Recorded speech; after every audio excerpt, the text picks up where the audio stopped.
ভিয়ারিয়ালকে 2-0 গোলে হারিয়ে লা লিগায় টানা 40 ম্যাচ অপরাজিত থাকলো রিয়াল মাদ্রিদ, কিন্তু এরপরও হতাশা নিয়ে মাঠ ছাড়ল লস ব্লাঙ্কোসরা। কারণটা অধিনায়ক দানি কারবাহালের ইনজুরি, যেখানে আবার যুক্ত হয়েছে ভিনিসিয়াসের নাম।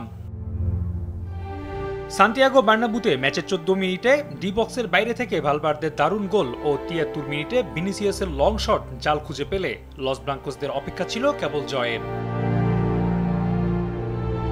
কিন্তু বল ক্লিয়ার করতে গিয়ে ডানি কারবাহাল পড়লেন ক্যারিয়ারের সবচেয়ে ভয়াবহ ইনজুরিতে, যা তার আর্তনাদেই ছিল স্পষ্ট।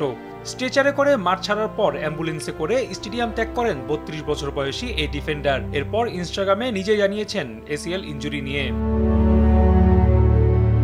সবশেষ স্প্যানিশ গণমাধ্যমগুলো জানায় এসিএল ইনজুরি সহ 2টি ফ্র্যাকচার পাওয়া গেছে কারবাহালের, ফলে 8 থেকে 9 মাস মাঠের বাইরে থাকবেন তিনি। ফলে ব্যস্ত মৌসুমে এই রাইট ব্যাককে আর দলে পাওয়ার সম্ভাবনা নেই কার্লো আনচেলত্তির। ফলে 6 বছর পর জানুয়ারি উইন্ডোতে প্লেয়ার কেনার লড়াইয়ে নামবে ক্লাবটি।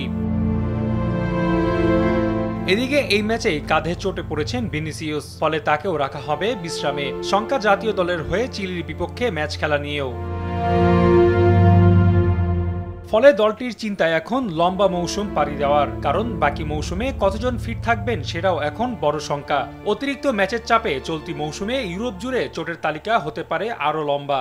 অদ্ভুত এমন ব্যস্ত সূচি নিয়ে কিছুদিন আগেই সমালোচনা করেন আনচেলত্তি, বলেন বেতন কমিয়ে কম ম্যাচ খেলার কথাও।